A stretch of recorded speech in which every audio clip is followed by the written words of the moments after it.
Okay, so this is Chemistry 108, Chemical Principles 1 at York College of the City University of New York. This is the first lecture, Chapter 1, January 29th, 2015. This is a chemistry class, right? Chemistry 1. So the first thing we're going to consider is what is chemistry and why do we care about it? What do you think chemistry is? You're taking it. Yes, sir. The study of chemicals. Okay, the study of chemicals. Just yell it out. Study of chemicals, reactions. Anyone else? Elements.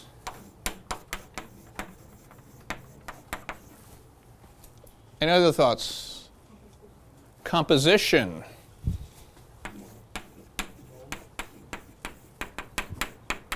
Oh, somebody knows something about something. Moles.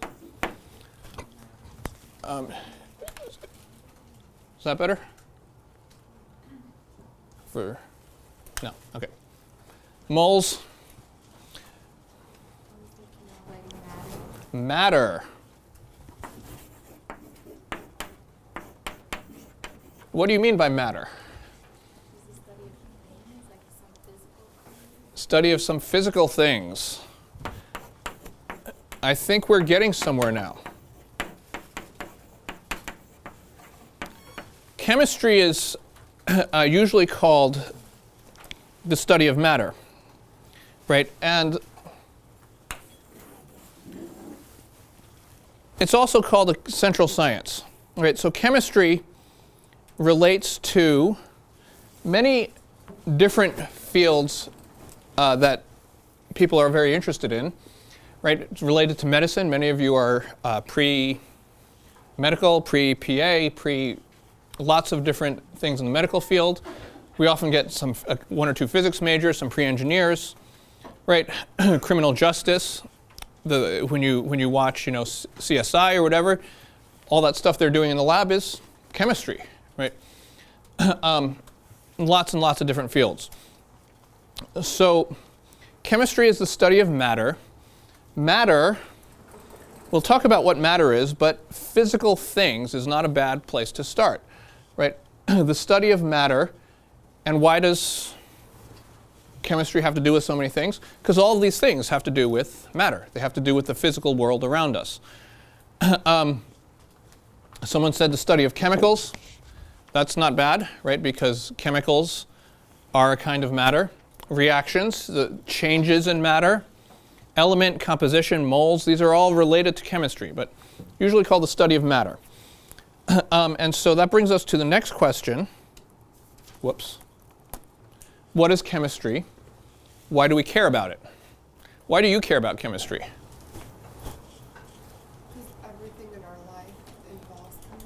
Everything in your life involves chemistry. That's a very good answer. One reason that students usually give is because I need to take chemistry to get into my program. This is true, right? But why is chemistry involved in so many programs? Because chemistry touches on all these different areas. So chemistry is a study of matter. Matter. What is matter? Matter is the physical material of the universe, the physical material of, and being, human beings who live here on Earth. Most of the time what we're looking at is the world around us, not the whole universe. Sometimes we do. You look at the stars, they're beautiful. But the physical material of the universe. So what is matter? Matter is a table, right? Matter is tea. Matter is your computer. Matter is you and me, right? You and me are made out of matter. There's a field called biochemistry, right? That has to do with the chemistry of living things. There's a field called physical chemistry that has to do with the relationship between chemistry and physics. What is matter? Another way of looking at matter is anything that has mass and takes up space.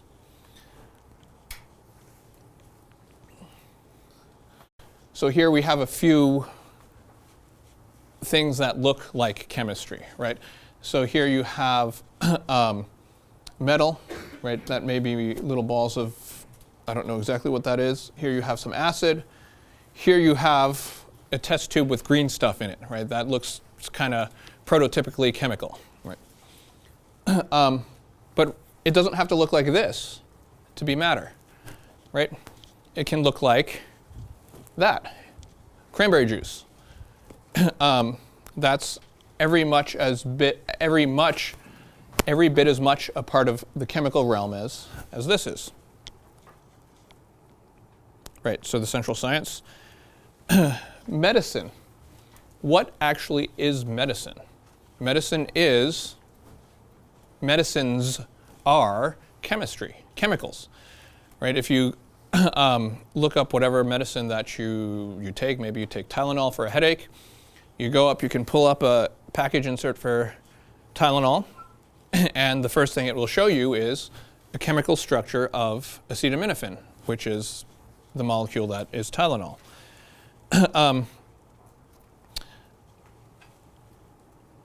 And so on. One thing that chemists do, then, is try to understand matter. To try to understand matter, very often the first thing that we try to do is to classify matter. And so over the next bunch of slides and next bunch of topics, we're going to look at different ways to classify matter. Right? Classifying matter is going to be the first step to understanding it. So one thing that we talk about is states of matter. When we talk about states of matter, we're usually talking about solid, liquid, and gas. Right? And so here we have different states of matter in this one very nice picture. We're looking at water, right? And so solid water is what? Ice, right? And so here you have these big, enormous icebergs. What is a solid? Solid is a kind of matter that has a specific shape and a definite volume. Right, so this big chunk of ice has a specific shape. It's solid. Right, this thing, this remote control, has a specific shape. If I drop it, I'm not going to drop it, but if I drop it, unless it shatters, right? If I drop it, it's going to keep the same shape. If I move it from here to there, it's going to keep the same shape. If I try to pour it out, it doesn't pour. It keeps the same shape. And a definite volume, basically a definite size. Liquids, on the other hand, don't have a specific shape. Right? And so here you have liquid water, right, in the ocean. In the ocean, what do you get? You get waves. Right? The waves are always changing shape. If I drink my tea, right now the tea is, well, it's almost gone, but the tea is taking the shape of my cup. But when I tip the tea, it moves. Now that tea is the shape of my stomach, right? And it's no longer the shape of the cup. It has a definite volume, definite size, but the shape moves, right? The shape can change. Now what about gas? So the common misconception is that the clouds are gaseous water. That's not actually true. The clouds are probably tiny, tiny drops of liquid water, but in the air, there's water vapor, right? That's why sometimes the air feels humid. That comes from the feeling of having a lot of water vapor in the air. Gases have no specific shape and no defined volume. What does that mean? That means a gas expands to fill whatever container it's in or whatever space it's available to fill. If I had a balloon filled with helium and were to pop it, right, what would happen to that helium? It would just, first it's confined to the space of the balloon, but once the balloon's popped, it goes all over, right? It just expands to fill basically the room, and the little tiny particles of helium just keep going and keep going and keep going until they run into something, run into a wall or something. So we can classify these three states of matter. Another way of classifying matter is not by state, but by whether it's a pure substance or whether it's a mixture, right? Classifying by purity. What's a pure substance? A pure substance is made up of only one component. A mixture is made up of more than one component or more than one substance that can be physically separated.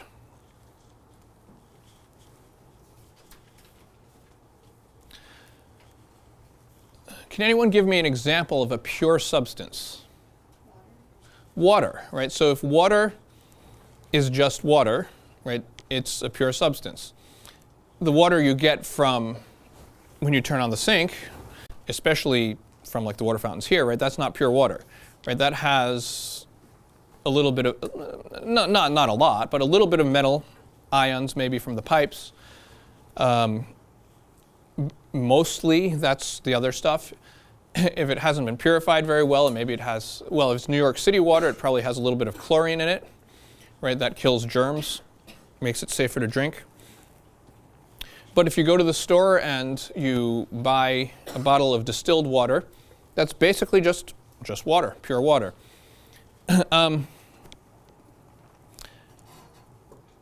What's an example of a mixture? Lots, sorry? Salt water is a mixture. Salt itself would be a pure substance. Salt water is a mixture of salt and water. Actually, almost everything is a mixture. You're a mixture. Right? Your tea, my tea is a mixture. Right? Juice is a mixture. So some examples of pure substances and mixtures. Maybe for breakfast, you had orange juice. Orange juice is a mixture. What are the components of orange juice that can be separated out? They're definitely sugar. How could you separate out the sugar from the orange juice? If you let it sit, it's actually not going to come out. But if you evaporate it, right? If you boil the orange juice, or you just leave it open for a few weeks, all the water is going to evaporate, and you're going to get mostly sugar left. Yeah. But if you boil it, isn't that changing it chemically? Actually, no, because we haven't really talked about chemical and physical. But if we go back here, these are all different physical states of matter. So to go from solid to liquid or to gas, it's still water, right? I mean, this is the level where we're going to talk about it now. In about a day or two, we're going to talk about exactly what that means. But these are all still water, and they're the same kind of chemical. There's no rearrangement of the water. The water, it's just, so boiling, freezing is, there's no physical change, there's no chemical change there. What else is in orange juice? Well, there's whatever makes it orange. There's some acid in there, right? If you like the pulpy kind, there's the pulp, which is mostly cellulose, another compound, another type of molecule. So maybe you had orange juice, maybe you had water, right? And this is distilled water, White Rose brand, right? The generic stuff, it's just fine. Maybe you had some eggs, and on the eggs you put salt. If the salt really is just salt, then that's a pure substance. Pepper, on the other hand, is not a pure substance, right? Pepper is derived from plants, right? And plants, like you and me, are made up of lots and lots of different substances. And so here you can see, even from this kind of low-resolution picture, you can see there's black specks, there's white specks. If you were to zoom in on these black and white specks, you'd be able to take stuff apart, right, into each speck, into individual components. Maybe after class or this weekend, if you get the good stuff, not that I'm a proponent of this, for the record, pure, mixture, right? So what different components might be in beer? Sorry, water for sure. Sorry? Wheat. Wheat. What wheat? Well, yes. Well, parts of wheat. Yeah. Sorry? Barley. So components of the plants. That's right. Yeah. There's something important you're missing, right? Yeast. Alcohol. Yeah. Right. And there's bubbles in beer. What are the bubbles? Carbon. They're carbon dioxide, right? They're gas. Right. So beer has lots and lots of different components. There's also sugar. So the alcohol mostly and the sugar is what gives you beer belly. Right.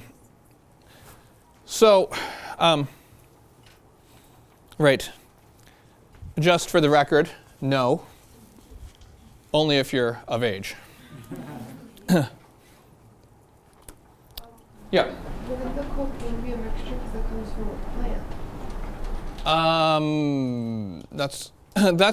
It's purified out of. So there are actually many things that the plants of course are mixtures, but if we purify things, we can purify things out of them. Yeah, we can get things to be pure. Cocaine is actually its own compound, right? We can further classify mixtures. Different types of mixtures, right? We have pure substance, we have mixtures. Mixtures themselves can be broken down to two different types. Homogeneous, uniform throughout, or the same throughout. Some examples of homogeneous mixtures. Air. Air is a homogeneous mixture. Maybe you've thought about it, maybe you haven't. And one thing you'll notice actually as we're going through chemistry, especially in this very early part, a lot of the stuff will make a lot of sense to you because we interact with the physical world all the time. But maybe you never saw it from a chemical perspective. Right, so air is made up of nitrogen, oxygen, carbon dioxide gas, water vapor, and lots of other trace gases. But this is basically the large majority of what air is. And it's this uniform throughout. At least if I go from here, the air I breathe in is going to be the same as the air I breathe in here. Now, of course, if I go outside onto Jamaica Avenue, the air is going to be a little different, right? It's going to have like more soot from the cars and stuff like that. But within this small confined space, the air is the same.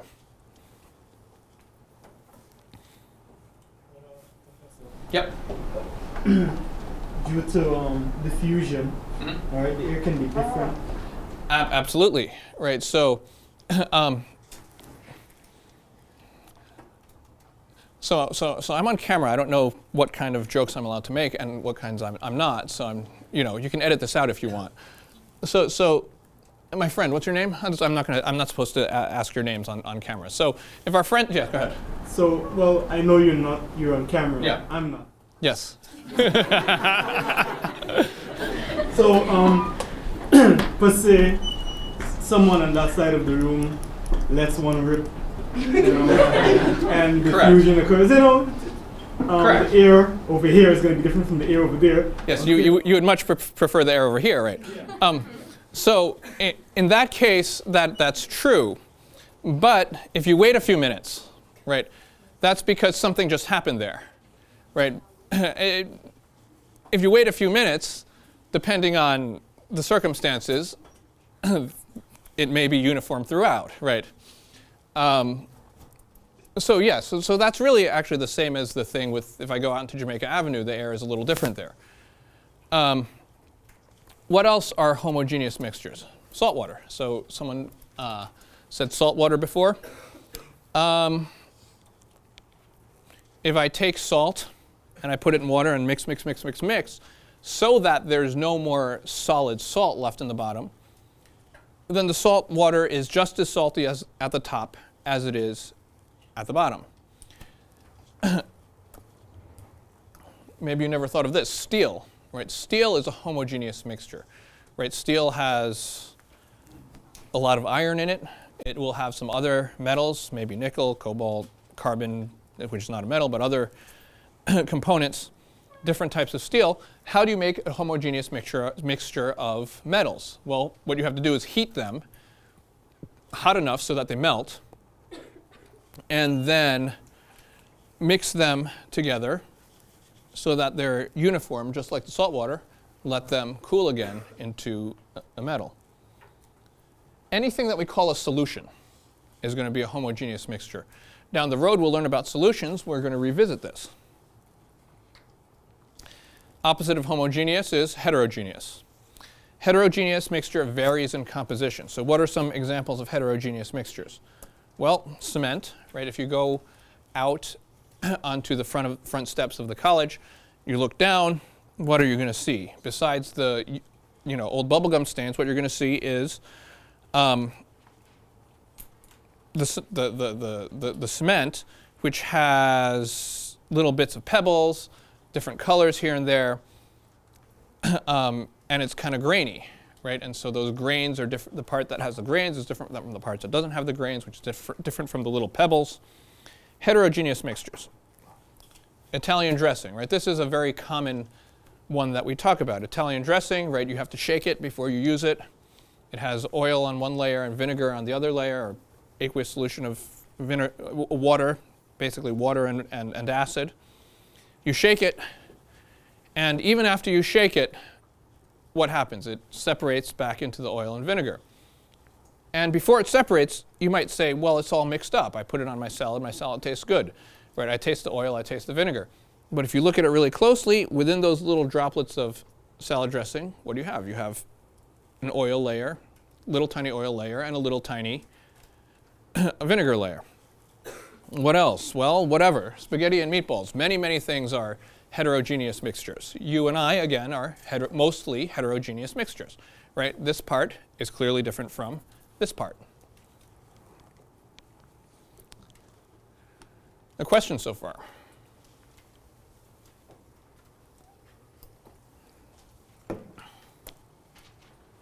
Okay, so, right, we still have time. Back to here, right? What is chemistry? Chemistry is the study of matter.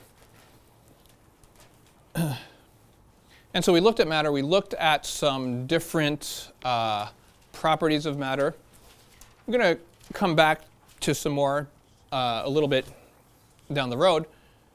Chemistry describes properties and behavior of matter. So the classifications that we looked at, solid, liquid, gas, or the states, mixtures, or pure, and what kind of mixture, those are some properties, right? You can have solid water, you can have liquid water. Those are different properties. We're going to look at some more properties and the behavior. And after we look at the properties, almost all of what we're going to look at is the behavior of matter. How it does what it does and why. So what is a property? A property of a piece of matter is some characteristic that can be used to define or identify it. So if we were to ask you about this piece of chalk, what are some properties of the piece of chalk? It's white. It's solid. It's small, right? And if we wanted to, we could measure it. It's, 2 inches this way and maybe half an inch this way. Yep, it's solid. How about this? It breaks. If I throw it against the wall, which I won't, it'll shatter.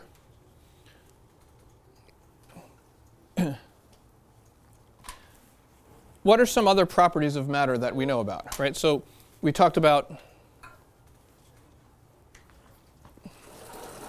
when we're talking about the chalk, we said it was white, right? So white is color. We said it was solid. We talked about state. Shape. We talked about length.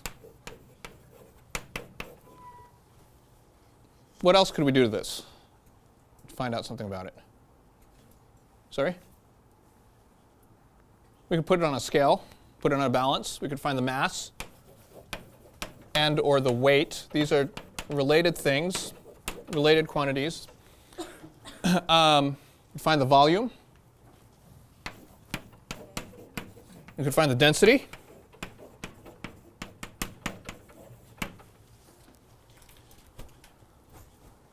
Lots of different properties. Any other thoughts? Okay, so here are some properties of matter. I do have a slide, right? This is not comprehensive. So mass, volume, color, odor, density, melting and boiling points. So that's a property of water, for example, is it melts at 32 degrees Fahrenheit or 0 degrees Celsius, and it boils at 212 Fahrenheit or 100 degrees Celsius. And that's distinctly different from this piece of chalk. Right, this piece of chalk will have a melting point. I don't know exactly what it is, but it will be much, much higher than the melting point of water. Flammability. Whether something is flammable means whether it's able to burn, right? Whether it's able to ignite in an oxygen atmosphere and give you a flame.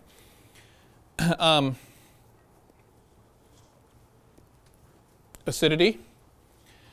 And there's a reason why these things are colored, as we'll see shortly. So we have properties of matter. And these are not unique, right? Some of them, I think even maybe some of them on the list here, we didn't get. So so shape wasn't here, right? State isn't here. So there's lots of different properties. This is just a few examples. We can classify these properties, right? We can break them down into different we can break them down into different groups, and that's why we have them in different colors. And so, let's see if I have that slide with me. Okay. Okay, so we'll just work off this. Some properties of matter, right? So we have these. So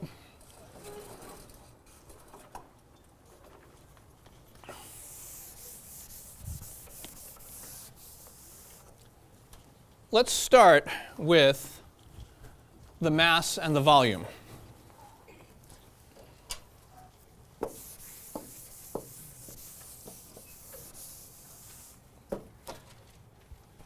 Or actually, no, let's start with the different types of matter. So, or the different types of properties. We can have qualitative. You know what? Let's not do that one yet. That's coming. So we can have. Let's see. We've got these two different types. A whole bunch of different classifications. So we can talk about chemical and physical. Physical properties of matter.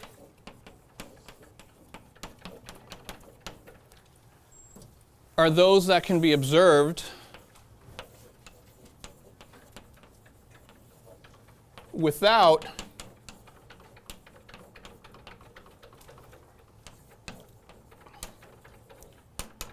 changing the nature of the substance.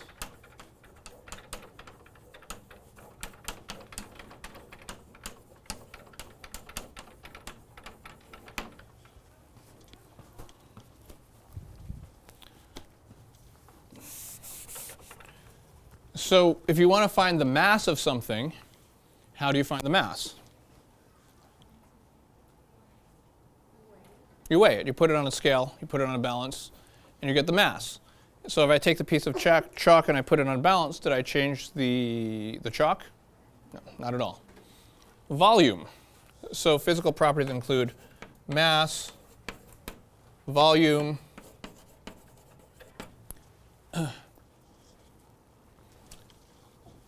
what about color? How do I measure the color? Well, I can look at it. There's actually quantitative ways to measure the color, what kind of light it absorbs, or more chemical, sort of precise ways, I would say, to measure the colors, what kind of light it absorbs. But I look at this, didn't change. Right? So things like color, odor, density, melting and boiling points, these are all physical properties.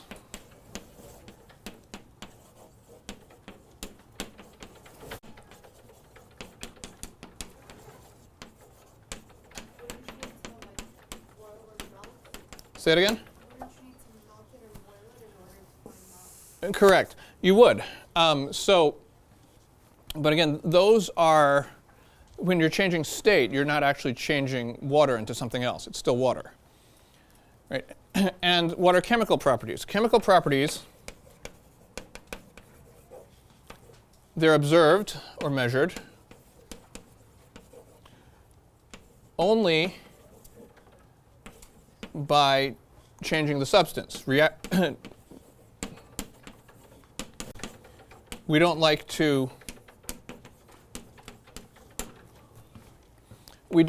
use, the word itself in its definition, but it has to undergo a chemical reaction, has to undergo some kind of change in the type of substance it is in order for you to observe it. How do you know whether something is flammable or not?